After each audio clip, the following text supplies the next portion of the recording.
मेरा छोटा भाई और मैं एक ही समय पर अपनी बीस्टमैन दुल्हनें चुन रहे थे। उसने बिना सोचे समझे सीधे व्हाइट वुल्फ चुन ली, जिसकी कॉम्बैट पावर सचमुच हद से ज्यादा थी।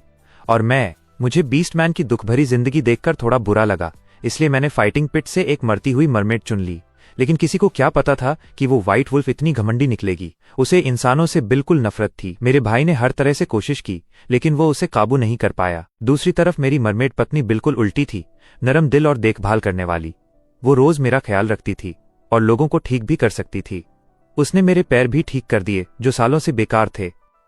जब मेरे भाई ने ये सब देखा, वो जलन से भर उठा। उसे लगा मैं फैमिली इनहेरिटेंस के लिए उससे मुकाबला करूंगा, और फिर उसने एक कार एक्सीडेंट प्लान किया और मुझे मरवा दिया। लेकिन जब मैंने दोबारा आंखें खोली, मैं वापस उसी दिन पर आ चुका था जिस दिन हम दुल्हनें चुन रहे थे। इस बार मेरा भाई सीधे उस आधी मरी मरमेड की तरफ भागा। ये देखकर फादर का चेहरा गंभीर हो गया। उन्होंने कहा, जियाची तुम मजाक कर रहे हो? ये मरमेड तो हवा का झोंका भी नहीं झेल पाएगी, ये तुम्हारी मदद कैसे करेगी? लेकिन जियाची ने सीधा जवाब दिया, डैड, मैंने फैसला कर लिया है, बस इस बार मेरी बात मान लीजिए। उसकी आंखों में जो जुनून था, उसे देखकर मुझे तुरंत समझ आ गया कि वो भी पुनर्जन्म लेकर आया है। मैं और माँ जियाची असली भाई हैं। मैं पहले फादर का सबसे होनहार उत्तराधिकारी था, लेकिन जब मैं 12 साल का था, दुश्मनों ने हमारे घर पर हमला किया और मेरी माँ और मुझे अगवा कर लिया। मैं मुश्किल से वहां से बचकर निकला, लेकिन मेरे पैर हमेशा के लिए बेकार हो गए। माँ उतनी किस्मत वाली नहीं थी, दुश्मनों ने उन्हें मार दिया। फादर और माँ का रिश्ता बहुत गहरा था, और जब माँ चली गई, फादर ने उसी का दोष मुझ पर डाल दिया। ऊपर से माँ फैमिली पीढ़ियों से हथियारों के कारोबार में है, जहां सिर्फ ताकत और शक्ति की कीमत होती है। मैं प्रतिभाशाली होने के बावजूद व्हीलचेयर तक सीमित हो गया और लोगों के सामने दिखाने लायक नहीं रहा। इसलिए फादर ने मुझसे उम्मीद छोड़ दी और माँ जियाची को ट्रेन करना शुरू कर दिया। इतने सालों में मैं फादर के पक्षपात का आदी हो चुका था। अब जियाची ने थोड़ा सा ड्रामा किया और फादर ने मजबूरी में हाँ बोल दी। वो खुश हो गया और तुरंत ऑक्शन पैडल उठा लिया। स्टाफ आए, पेमेंट लिया और रुओ शुए की लोहे की जंजीरें खोल दी। उसे सम्मान के साथ नीचे लाया गया। वो बेचारी सी लग रही थी, पूरी बॉडी पर घाव थे, फिर भी वो घुटनों पर बैठ गई और जियाची को गहराई से प्रणाम किया। उसने कहा, यंग मास्टर, मेरा नाम रुओ शुए है। मुझे बचाने के लिए धन्यवाद। अब से मैं आपकी सेवा करूंगी। जियाची पूरा आनंद ले रहा था। उसने उसे उठाया और अपनी बाहों में ले लिया और बोला, अब तुम्हें मेरी मदद करनी होगी, मैं तुम पर निर्भर हूं। ये सब देखकर मैं बस हंस पड़ा। मेरा बेवकूफ भाई, जा और संभाल अपनी जहरीली मरमेड को। उसकी नरमी और आज्ञाकारिता सब अभिनय है। मैंने फाइटिंग पिट की तरफ इशारा किया, जहां एक व्हाइट वुल्फ खून में लथपथ खड़ी थी, लेकिन अभी भी सीधी और गर्व से भरी हुई। मैंने कहा, मैं इस व्हाइट वुल्फ को चुनता हूं। वुल्फ क्लान की इंद्रियां सबसे तेज होती हैं। जैसे ही मैंने कहा, उसकी ठंडी और घमंडी नजर सीधा मुझ पर आई। उसकी आंखों में नफरत थी, पूरी अवज्ञा। जियाची ये सुनते ही हंसने लगा और बोला, बड़े भाई, सबको पता है वुल्फ क्लान को काबू करना नामुमकिन है, और तुम व्हीलचेयर में रहने वाले, तुम कैसे करोगे? फादर का चेहरा और भी गंभीर हो गया। मैंने अपने घुटनों पर हाथ रखे और कहा, हाँ, मैं बेकार हूं।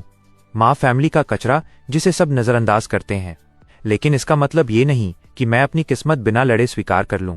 मुझे महसूस हो रहा है कि लुओशी मेरी जिंदगी बदल सकती है। मैं उसका भरोसा जीतूंगा और उसे अपने पक्ष में लाऊंगा। धीरे धीरे मैं वो सब वापस लूंगा जो मेरा है। फिर मैंने फादर की तरफ देखा और कहा, डैड, एक आखिरी मौका दे दीजिए। मैं वादा करता हूं, मेरे पास व्हाइट वुल्फ को काबू करने की योजना है। माँ के जाने के बाद फादर और मैं और दूर हो गए थे। इतने सालों में मैंने कभी शिकायत नहीं की और कभी उनके सामने झुका भी नहीं। ये पहली बार था जब मैंने उनसे कुछ मांगा। शायद उन्हें अपराध बोध महसूस हुआ। वो कुछ सेकंड तक मुझे देखते रहे और आखिरकार मान गए। जब हम माँ फैमिली एस्टेट वापस आए, जियाची डिनर के लिए भी नहीं रुका। वो सीधे रुओ शुए को लेकर अपने निजी आंगन में चला गया। थोड़ी देर बाद अंदर से उसकी डर से भरी चीखें सुनाई दी। नौकर तुरंत मेडिकल सामान लेकर भागे और बटलर श्याओ घबराकर फादर के पास दौड़ा। उसने कहा, मास्टर, बहुत बड़ी समस्या हो गई। यंग मास्टर जियाची ने खुद को घायल कर लिया। उसने अपने पेट में चाकू मार लिया। ये सुनते ही फादर ने मेज पर जोर से हाथ मारा और तुरंत खड़े हो गए। वो बाहर निकले ही थे कि सामने जियाची खड़ा था, जैसे कुछ हुआ ही ना हो। फादर ने उसके खून से भरे कपड़े देखे और पूछा, जियाची, तुम ठीक हो? जियाची ने सीधा जवाब दिया, डैड, मैं बिल्कुल ठीक हूं। मैं बस टेस्ट कर रहा था, देखना था कि रुओ शुए असल में कितनी सक्षम है। मेरे फादर की तेज नजर रुओ शुए पर टिक गई, जो माँ जियाची के पास खड़ी थी। फिर उन्होंने धीमी आवाज में कहा, ये मरमेड अपने क्लान की सबसे शक्तिशाली हीलर है।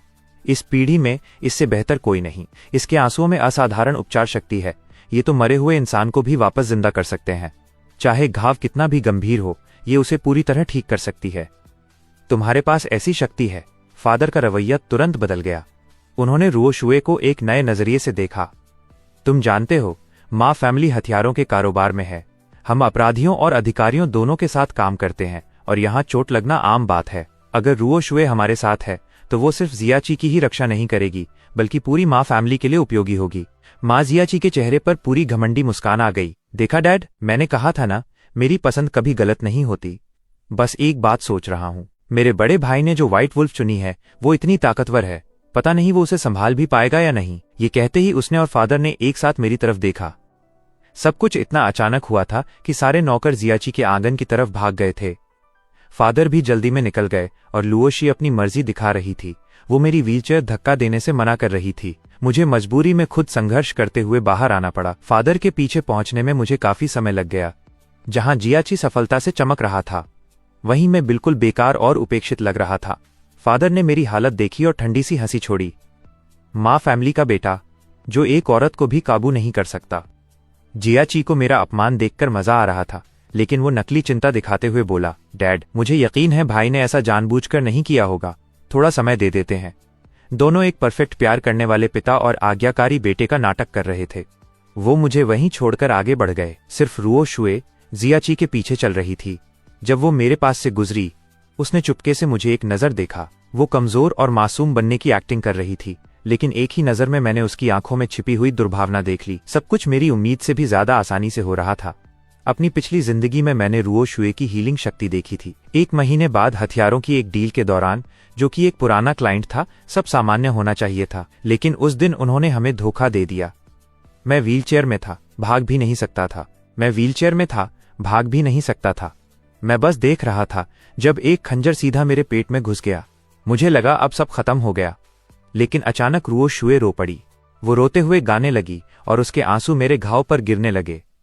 धीरे धीरे मेरा शरीर खुद ही ठीक होने लगा। उसकी आवाज ने मेरे शरीर का सारा दर्द भी शांत कर दिया। बाद में जब मैं माँ मेंशन में अपने कमरे में उठा, रुओ शुए ने बताया कि उसने मुझे मरमेड क्लान की मेडिकल आर्ट से बचाया। उसने ये भी कहा कि वो मुझे एक गुप्त तकनीक सिखा सकती है। अगर मैं उसे इस्तेमाल करूं तो न सिर्फ मेरे पैर ठीक हो जाएंगे, बल्कि मेरा शरीर बीस्टमैन जितना मजबूत हो जाएगा। पिछली जिंदगी में जैसे ही मैंने ये सुना, मैंने बिना सोचे तुरंत हाँ कर दी। उसके बाद मेरा शरीर चमत्कार की तरह ठीक हो गया। मैं शारीरिक रूप से बहुत शक्तिशाली बन गया। फादर बहुत खुश हुए और धीरे धीरे मैंने अपनी बुद्धिमानी और योजना से वो सारी शक्ति वापस ले ली जो जियाची ने मुझसे छीन ली थी। लेकिन मेरा सब कुछ रुओ शुए ने बर्बाद कर दिया। उसकी वो गुप्त तकनीक एक धोखा थी। वो असल में जीवन शक्ति का आदान प्रदान था। उसके प्लान के हिसाब से आधे साल के अंदर मेरा पूरा शरीर अंदर से सड़ने लगता और मैं एक दिन फटकर मर जाता, और कोई सबूत भी नहीं होता कि उसने कुछ किया है। और अब वही खतरनाक तकनीक जियाची खुद पर इस्तेमाल करवाना चाहता है। अभी तो बस पहला दिन है जब वो रुओ शुए को घर लाया है और वो पहले ही अपनी मौत की तरफ दौड़ रहा है। जियाची, जब तुम खुद ही अपनी मौत चुन रहे हो तो मैं तुम्हें रोकूंगा नहीं। मैं बस इंतजार करूंगा तुम्हारी अचानक और हिंसक मौत की खबर का। 2 हफ्ते बाद फादर का जन्मदिन भोज था। उन्होंने हर तरफ के बिजनेस पार्टनर्स को माँ एस्टेट पर बुलाया। इन 2 हफ्तों में जियाची लगभग बाहर निकला ही नहीं। वो पूरा समय रुओ शुए के साथ साइड आंगन में बंद रहकर कुछ अभ्यास करता रहा। जब मैंने उसे भोज में दोबारा देखा, वो पूरी तरह बदल चुका था।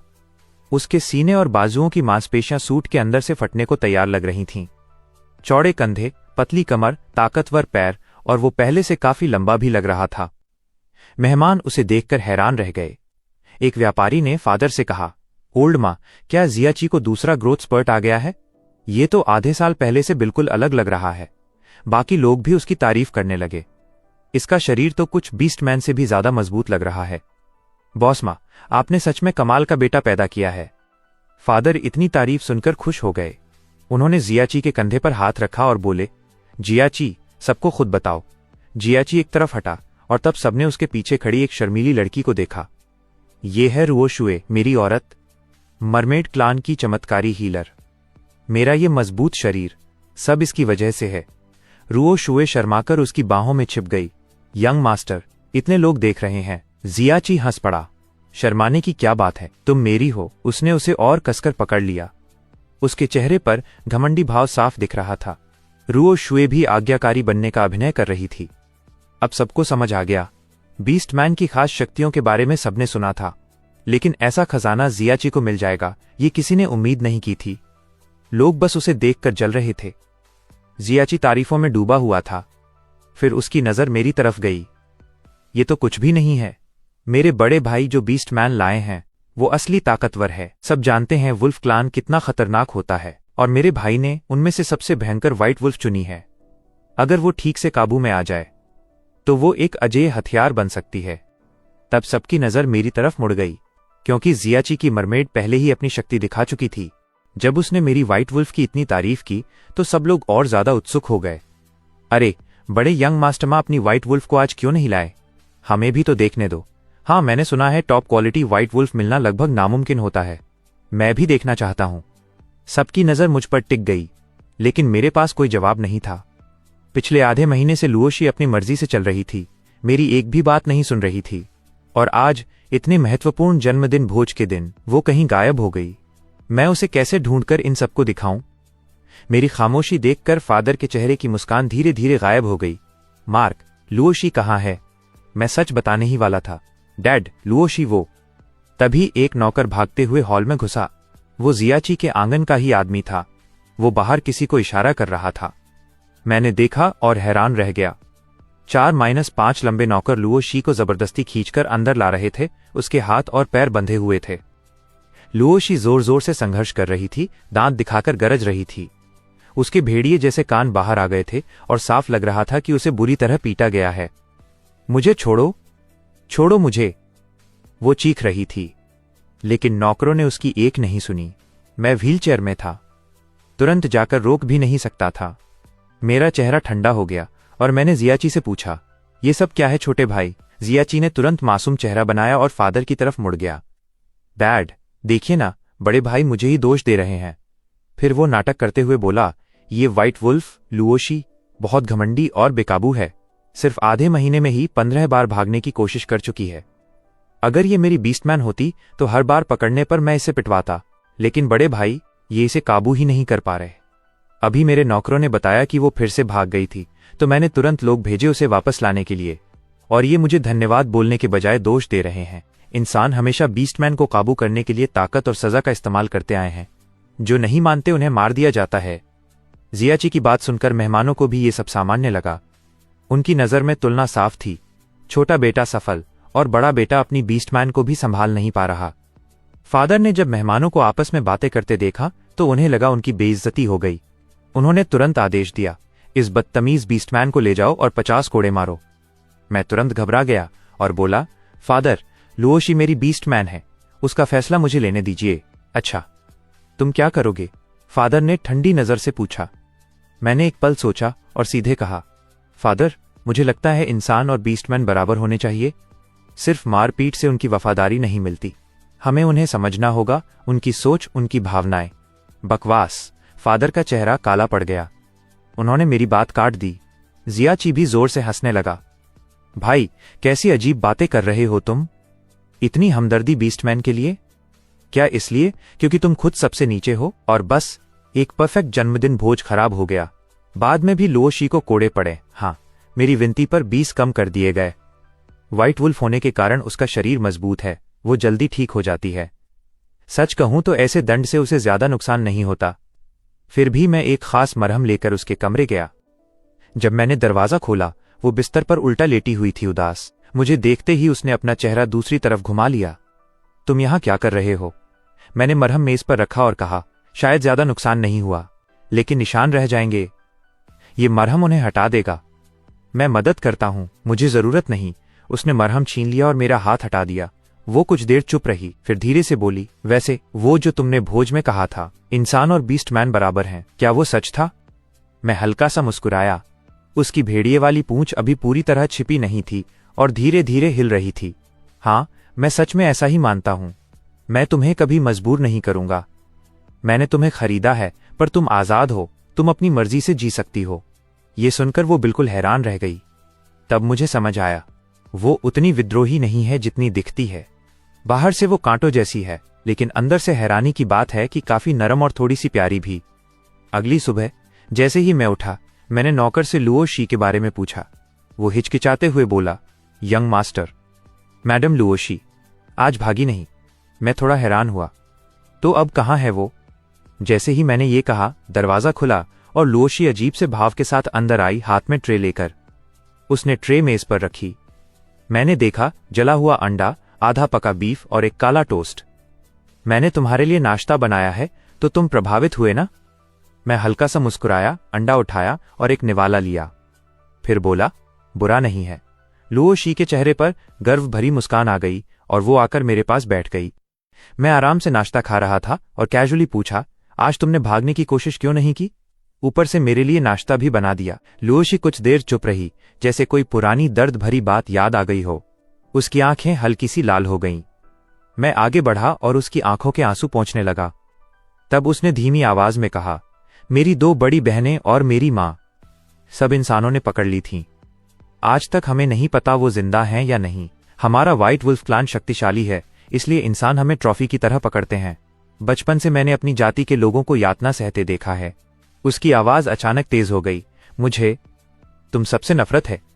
फिर वो थोड़ी देर रुककर बोली, लेकिन तुम उन सब जैसे नहीं लगते। वो मेरी तरफ मुड़कर अपनी गहरी नीली आंखों से देखने लगी। तुमने कभी मुझे चोट पहुंचाने के बारे में नहीं सोचा ना? मैंने धीरे से उसे गले लगाया और उसकी पीठ थपथपाने लगा। हाँ, मैं तुम्हें कभी चोट नहीं पहुंचाऊंगा, ना अब ना कभी। क्या तुम मुझ पर भरोसा कर सकती हो? उसके गर्म आंसू मेरे कंधे पर गिरने लगे। धीमी सी आवाज में उसने कहा, फिर एक और चीज है जो मैं करना चाहती हूं। लुओ शी ने बताया कि वो अपनी पीढ़ी की सबसे ताकतवर फीमेल व्हाइट वुल्फ है, लेकिन उसे लड़ाई बिल्कुल पसंद नहीं। वो एक साधारण लड़की है जिसे सुंदर चीजें पसंद हैं। मैं हमेशा इंसानी औरतों को देखकर जलती थी। वो सुंदर कपड़े पहनती हैं, ज्वेलरी पहनती हैं। मैं सोचती थी काश मैं भी कभी सुंदर लग सकूं। उसकी बात सुनकर मुझे समझ नहीं आया हंसूं या भावुक हो जाऊं। मैं मुस्कुराया, इतनी सी बात, चलो शॉपिंग चलते हैं। उस दिन माँ फैमिली का यंग मास्टर अपनी व्हाइट वुल्फ के साथ हर सड़क के हर कपड़ों की दुकान घूमता रहा। इतने बैग लेकर घर वापस आया कि सब लोग गॉसिप करने लगे कि शायद वो व्हाइट वुल्फ के जादू में आ गया है। कौन बीस्टमैन खरीदकर उसे काबू करने के बजाय इतना लाड़ प्यार करता है? लुओ शी ने मेरे सामने अपना बचाव पूरी तरह छोड़ दिया। वो बार बार नए कपड़े ट्राई कर रही थी, खुशी से नौकर से शीशा मंगवा रही थी। जब उसने खुद को शीशे में देखा, वो रो पड़ी। काश मेरी बहनें भी ऐसे कपड़े पहन पाती। मार्क, मुझे उनकी बहुत याद आती है। मैं आगे बढ़ा और उसके आंसू पोंछ दिए। अगर वो जिंदा हैं, तो मैं उन्हें ढूंढने में तुम्हारी मदद करूंगा। सच? उसकी आंखें चमक उठीं। तुम मेरी मदद करोगे? मैंने सीधा जवाब दिया, तुम मेरी पत्नी हो। बेशक करूंगा। मैंने गंभीर होकर सिर हिला दिया। लुओ शी ने मुझे काफी देर तक देखा, फिर धीरे से बोली, मार्क, तुम्हारे पैरों का इलाज संभव है। अपनी कृतज्ञता दिखाने के लिए लुओ शी ने मुझे अपने व्हाइट वुल्फ क्लान का एक गुप्त उपचार तरीका बताया। चोटें उनके लिए आम बात होती हैं, और उसने खुद देखा था कि कुछ व्हाइट वुल्फ मौत के किनारे से भी इस तरीके से वापस आ गए थे। लेकिन ये तरीका हमारे क्लान का सबसे बड़ा रहस्य है। इसे बाहरी लोगों को बताना मना है। मैं तुम पर भरोसा करती हूं, इसलिए तुम्हारा इलाज करूंगी। तुम्हें ये राज रखना होगा। मुझे यकीन नहीं हुआ कि लुओ शी मुझे इतना बड़ा मौका देगी। पिछली जिंदगी में वो कभी जियाची के साथ सहयोग नहीं करती थी। चाहे उसे कितना भी यातना दी गई हो, वो कभी नहीं झुकी। जियाची बस परेशान रहता था।